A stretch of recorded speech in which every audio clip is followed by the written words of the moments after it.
Now, unlike the offense, the defense has a little more stability, not as many question marks surrounding it, but there's going to be some interesting players that could take over as starters along the defensive line and in the secondary. You are Locked On Nittany Lions, your daily podcast on the Penn State Nittany Lions, part of the Locked On Podcast Network, your team every day.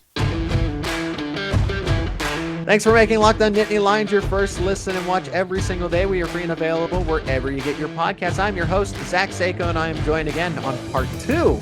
That is Chris Hess, WFAN in New York, producer for WFAN Radio. Chris, thanks so much for your time. Appreciate it. I'm glad we could connect for not only part 1, the offensive preview, so go check that one out if you missed it, and now part 2 with the defense and the special teams. Thanks for having me back for part 2. It's I love coming on here to talk Penn State, and regardless of what the sport is, and let's get after it. Yeah, now I will say this: offensive line between quarterback, between wide receiver, because you got so many people from the transfer. You got 2 from the transfer portal. Backup tight end with just the uncertainty of the injuries, and then James Franklin saying, "Hey, center's up for grabs and right tackle's up for grabs." But on defense. And just because I don't think anybody asked about special teams when it came to the spring practice press conference, nobody seemed to care because there were more interesting things to talk about. But defense seems pretty solid outside of a few positions. We're going to talk defensive tackle just because there's a good amount of talent there, even though people complain that they're not big. Linebacker seems pretty assured with Curtis Jacobs coming back and add the emergence of Abdul Carter. Kobe King got better as the season went down the stretch, but Tyler Elzin and Kobe King split reps at the Mike linebacker, and they got 3 insanely talented high school recruits. And then we'll go with the secondary, and then special teams is all out of sorts. I have no idea. So that's going to be more of a rapid fire, Chris. We'll start at the front, the line of scrimmage, the not so big boys that, again, Nittany Lion fans don't think that the defensive tackles are good enough to handle it. I think they are. But who are your 2 starters outside of Adisa Isaac in the middle between Adisa Isaac and Chop Robinson? I'm going to go Devon Ellies and Zane Durant. Okay. I think there was a video that I had saw on Penn State football's Instagram, Twitter, that it was just, because it was St. Patrick's Day, they were doing Irish jigs, like, can you Irish jig? But one thing stuck out to me from that video, and it wasn't the dance moves, it was Zane Durant. He was the first guy in the video, and my first thought was, holy moly, this guy got big. Like, He was already a big guy to begin with, but the size of his legs were like tree trunks, and I'm like, holy moly. Like, he is built. That is just 285 pounds of pure muscle. And if you can get a guy like that plug in the middle just because he's so strong, yeah, he might be a little undersized at 280, 285, but my God, the size of him. Well, and I think what Penn State's going for here, and this is also just kind of a Penn State defensive line preview as a whole, because of the style of defense, whether it didn't matter if it was Brent Pry and now Manny Diaz, and Manny Diaz is more of an aggressive attacking style defense. They need those interior defensive tackles to be 3-down guys. They need them to be able to line up in any sort of technique. They need them to be able to take on the center in the A-gap, the guards, and then the 5 technique against the tackles. So these defensive linemen need to be 280, 290 pounds max because they need to be basically just bigger defensive ends, the way that this defense is. So I don't take a problem with the fact that Penn State doesn't have a 350-pound nose guard. Michigan did not beat Penn State because they were bigger. They beat them on that day because they were out-schemed. And I think that's important to reiterate here. I'm going to take Zane Durant winning a camp battle if there is one, even though I don't think there's been one that's defined. But I think that Zane Durant takes the 1 spot and Hakeem Beamon takes the other spot. I know that Izzard and kind of same thing with the wide receivers that we said in part 1. They rotate guys in a lot. So just because someone's a starter doesn't mean that they're necessarily going to get all the snaps. But I think Hakeem Beamon has gotten so much better since recovering from his injury a couple seasons ago. He missed all of 2021.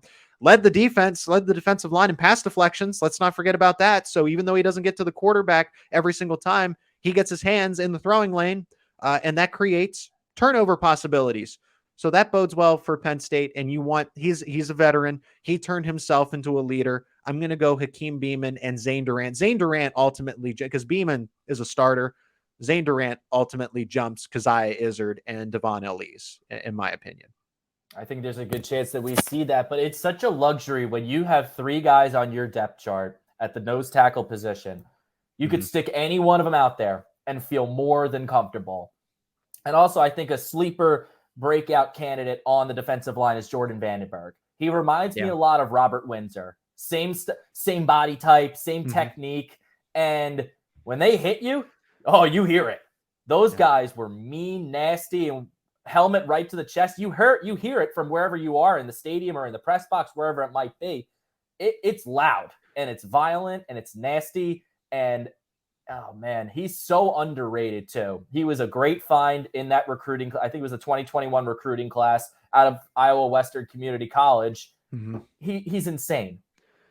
Yeah. Jordan Vandenberg, I mean, to comment on that, especially what you said about Zane Durant and all the muscle that he added. If you went to Penn State's max out lift competition, I wouldn't call it a competition, but the testing day where they maxed out and the media got to see the squats. Jordan Vandenberg, I think, was squatting close to 585 pounds, almost 600. And Zane Durant was squatting over 550 pounds. So to see that in person, yeah, you're right on the money with the fact that they added that. And Jordan Vandenberg, I think he's a freak athlete, but in terms of being someone they can rely on in terms of X's and O's, I think that's why he's still a little lower on the depth chart. It's learning the game because he hasn't played football as long as some of these other guys have. But now that the learning curve, he's caught up a little bit, the athleticism's always been there. And you've seen Penn State make an active effort to get him on the football field as well. It is Locked On Nittany Lions. We're going to take a quick break. When we return, we're going to discuss a potential camp battle at the Mike linebackers. There's just not enough, I would say, reassurance that Kobe King is going to be the guy in the middle. We know Curtis Jacobs and Abdul Carter are going to start at the Will and the Sam, but Mike linebacker, I think, is still up for grabs with Tyler Elston and some of these other linebacker commits coming onto campus. It is Locked On Nittany Lions. Today's episode is sponsored by FanDuel. The tournament is heating up, and now is the perfect time to download FanDuel, America's #1 sports book, because new customers get a no sweat first bet up to $1,000. That is bonus bets back if your first bet does not win. Just download FanDuel Sportsbook app. It's safe, secure, super easy to use. Then you can bet on everything from the money line to point scores to threes drained. Plus, FanDuel lets you even combine your bets for a chance at a bigger payout with a same game parlay. Anything spread, money line, total, points, rebounds, assists, and so many other exclusive bets like 2x3, 2 3-pointers scored in the first 3 minutes. So don't miss your chance to get a no sweat first bet up to $1,000 when you go to FanDuel.com/lockedon. That is FanDuel.com/lockedon. Make every moment more with FanDuel, an official sports betting partner of the NBA. Thanks for making Locked On Nittany Lions your first listen and watch every single day. Make sure you check out Locked On College Basketball. Everything you need to know about college basketball in one place. Plus, you get to hear from big name experts, insiders, players, and coaches. That is Locked On College Basketball. Available on YouTube and wherever you get your podcasts. Isaac Shade and Andy Patton, your hosts, do a fantastic job. He is Chris Hess, WFAN producer up in New York. I'm Zach Seyko, your host. This one is kind of a little bit of our intuition here because it wasn't necessarily discussed, but you want to read in between the lines in the fact that Tyler Elston did not transfer out, even though I think Kobe King passed him in terms of talent. The difference between the reason why there is a camp battle to begin with, it's to reaffirm where Kobe King is in terms of development. Penn State recruits linebackers that can play anywhere. They can play the Will, they can play the middle, they can play the Sam, they can play Will, Mike, Sam. But Kobe King's a unique case because he plays only the Mike. He cannot be shifted around. That is a learning curve in itself if they were to try and move him. So he's stuck in the middle. However, Tyler Elston understood the position. 1 year ago, Tyler Elston knew the position much better than Kobe King did, but Kobe King, as we saw, is a much better athlete. We know that. He's faster, he's stronger, but Tyler Elston knew where to be in the right moment. So his smarts made up for what his athleticism at the Division I level. Again, Tyler Elston would run me over in a tackling drill any single day. I don't mean to be as critical, but when you're comparing him and Kobe King, King is the better athlete, and that's why King was able to get on the field and get more reps.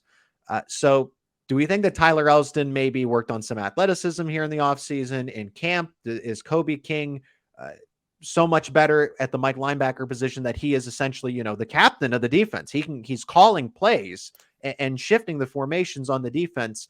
And then Tony Rojas comes in, and Tony Rojas has been so good in winter workouts that you got to think, does he get in the rotation at the Mike linebacker? So ultimately, Chris, who's your starter come West Virginia?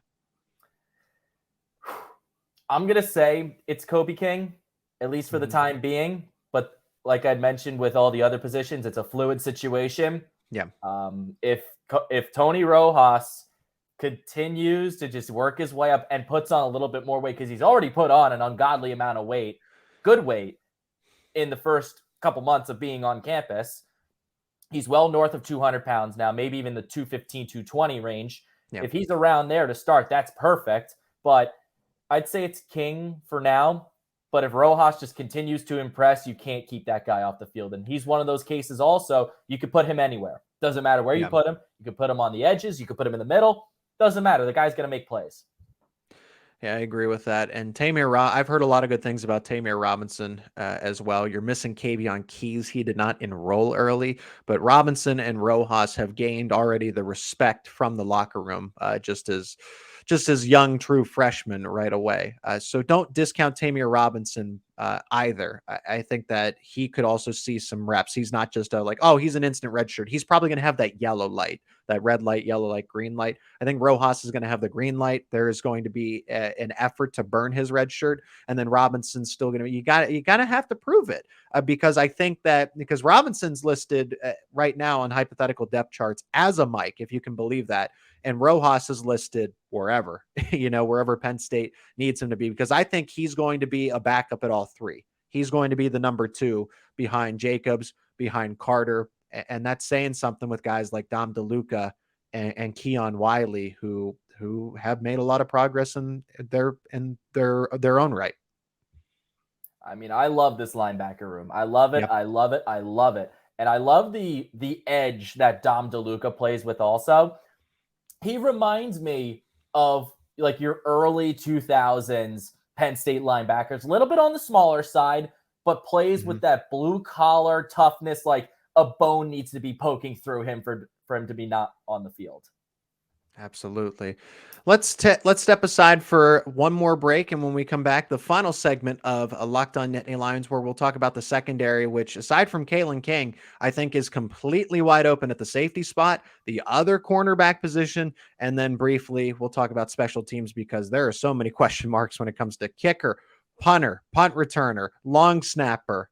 We'll go through all of them rapid fire. It's Locked On Nittany Lions. Final segment of Locked On Nittany Lions. He's Chris Hess. I'm Zach Seyko. This is part 2 of a 2-part series where we're talking Penn State position spring camp battles. And go check out the offensive preview if you missed that one. This is the defensive preview as we get to the secondary. Secondary's talented, but I think that aside from Kalen King being the number 1 cornerback, moving into that Joey Porter Jr. role of you are locking down this side of the field and you're not getting any help. It is all you. He can handle it.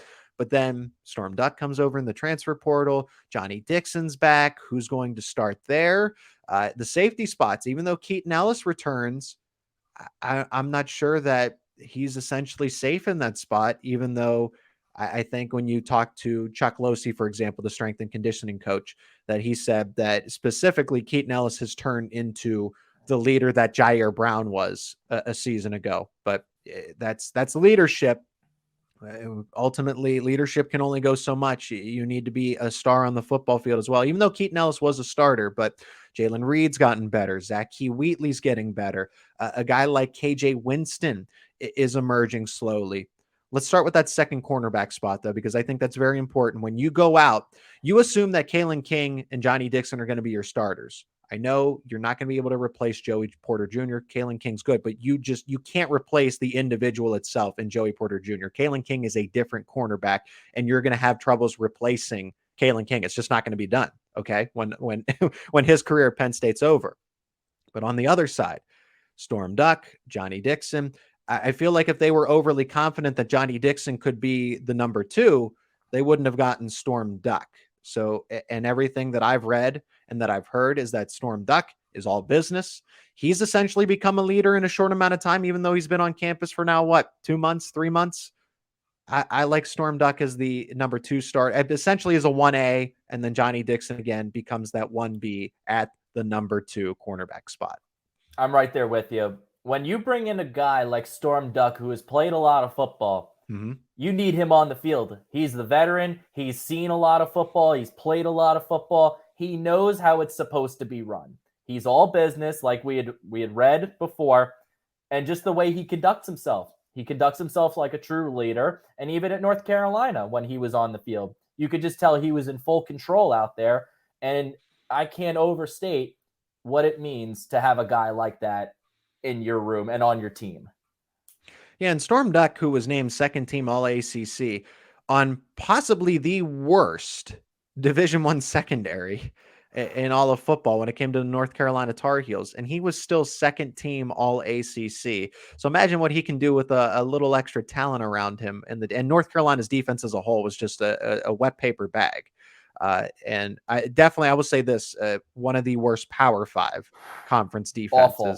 Division I, maybe a little bit of a stretch, but when it comes to Power 5, North Carolina was certainly at the bottom. So I'm glad we agree here that Storm Duck's going to be the starter, but that's not a knock on Johnny Dixon. You're still going to see a lot of the fact that you can rotate them in and still be confident is a good thing. And if Kalen King needs to come off the field for a breather, you can move one of those guys over and still get similar quality type of play when Dixon and Duck are both on. And that's what I think Penn State's going for. They want a lockdown guy and then co-starters at that second spot, just to explain it a little further. Now, this is where you're not going to get a revolving door. Safety, Penn State wants that shored up. Jair Brown, unless he was banged up, did not come off the field.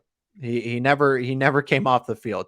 So you're looking for that. Keaton Ellis returns as the starting quote unquote strong safety, but Jair Brown basically played all over the field. The safety position is going to be a little bit different this year because Brown could play in the box and he could play over the top as that center fielder. Whereas the talent that you have now, you have Keaton Ellis, Jalen Reed, and KJ Winston, who all need to be more so in the box. Whereas Zach Wheatley is your center fielder and he needs to be over the top. So I think we're just going to get different packages from Manny Diaz as far as how the safeties are going to be used, because Zach Wheatley wasn't brought in a whole lot last year, and his skill set really limits him to being, unless he's improved that much in that area in run stuffing, he's more of a pass defender. So you're going to see him be brought in probably in nickel packages when they go multiple safeties and pass defense. But when it comes to stopping the run, I think we're going to get Jalen Reed and Keaton Ellis as your starting safeties. I could see that for sure. And again, this is one of those instances, where everyone in this safety room has different talents. So you just cater it to unique talents. They're very specific. And I feel like, again, that's a good problem to have because you have an answer to everything in that sense. And let's not forget about Daquan Hardy in the nickel position. Yeah, he's the slot cornerback. Yeah, absolutely. He's your guy. That's your slot corner. That's what he's best at. And you have security blankets that Hardy can play a bunch of different positions, but he's your slot corner. If you could put him in different spots, he'll make a play. And with all those other safeties, it's so tough to find that right combo because, like, how do these two play with each other? How do these two play with each other? How is this guy by himself? It's a strange thing, but that's what practices are for, and that's what the games are for. And again, I can't reiterate this enough. It's a good problem to have.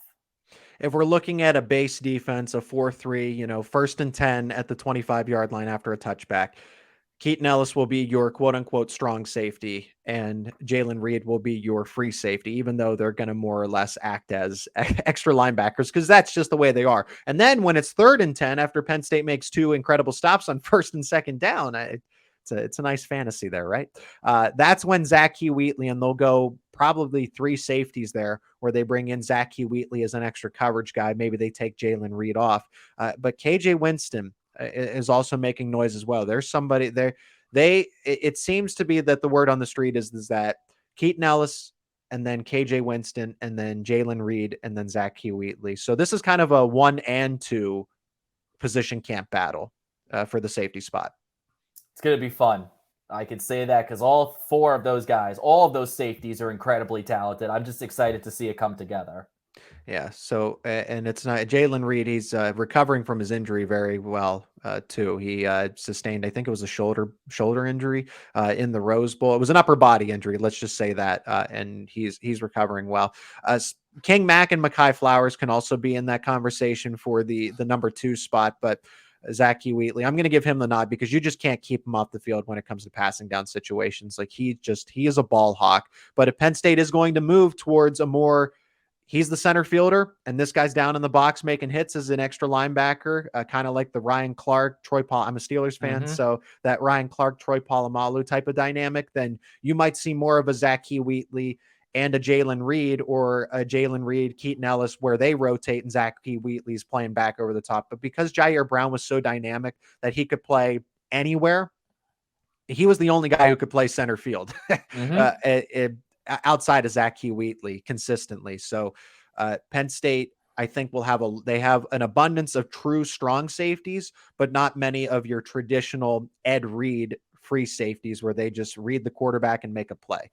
All right, let's go quickly here, Chris, to wrap this one up. Part 2 again of a 2-part series of spring camp battles for Penn State. Special teams.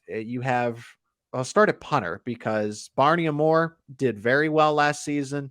Now you got a question mark. I thought Alex Bacchetta was going to be the guy. He's been training with Blake Gillikin, who's in the NFL with the Saints.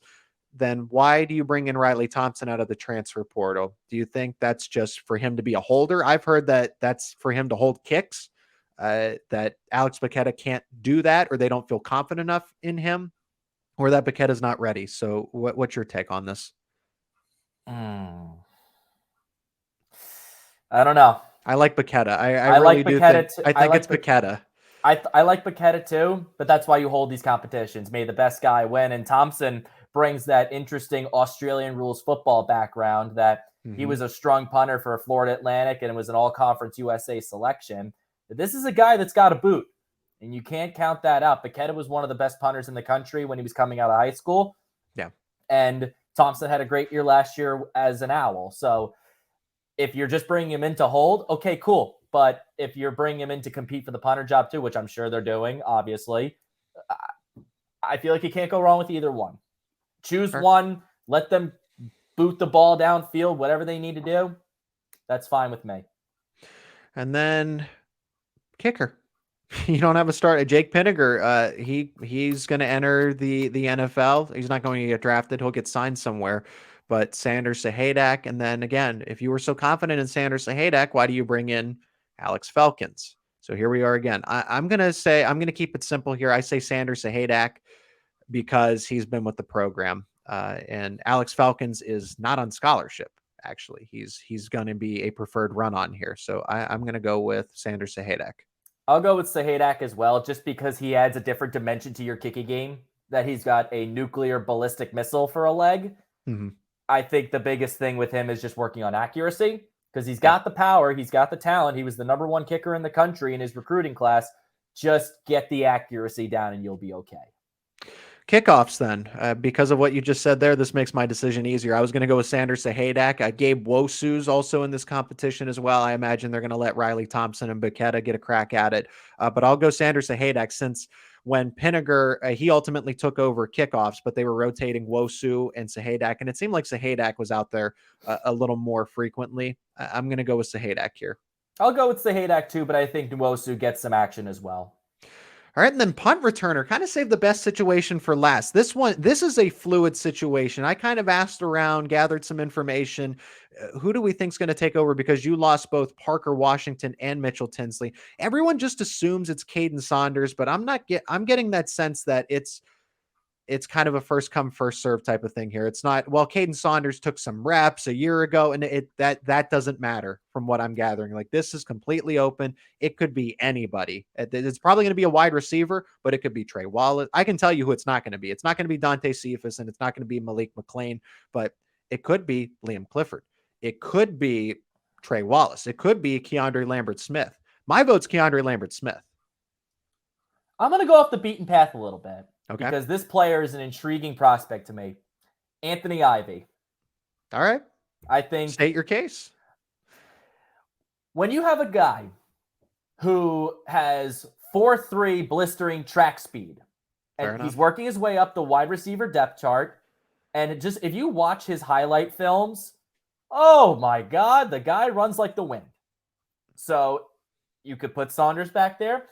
I think Ivy's got a chance. That's where he's going to prove himself. I think he'll be a really good special teams player. He'll get on the field as a receiver at some point during the year. I firmly believe that, and later on down the road, because he's a project guy in the sense that got all the athletic talent in the world. Get a little weight on him, get him some reps, get him comfortable, because he's such a dynamic athlete. And I think he's going to make his mark on special teams. As a punt returner, you give that guy a crease, the 4.3 speed will take over. So I'm just going to say Anthony Ivy. That is WFAN producer up in the state of New York, Chris Hess. Chris, thanks again for your time. Where can people keep up with you and your work, as you always do a great job when you guest host here on the show? So you can find me on Twitter at Chris Hess 22. It's on the screen right there. And if you want to keep up with my personal life, because like I've said multiple times, I think I do cool things, my Instagram is at Christopher_Hess22. All right. And thanks again for making Locked On Nittany Lions your first listen and watch every single day. Check out Locked On College Basketball with March Madness in full swing. Everything you need to know about college basketball in one place. Andy Patton, Isaac Shade do an incredible job. You get to hear from big name experts, insiders, players, and coaches. That is Locked On College Basketball. Chris, I'm glad we could connect again. Thanks for doing this 2-part series with me. Always appreciate your time and analysis. Of course. Thanks for having me. I love coming on.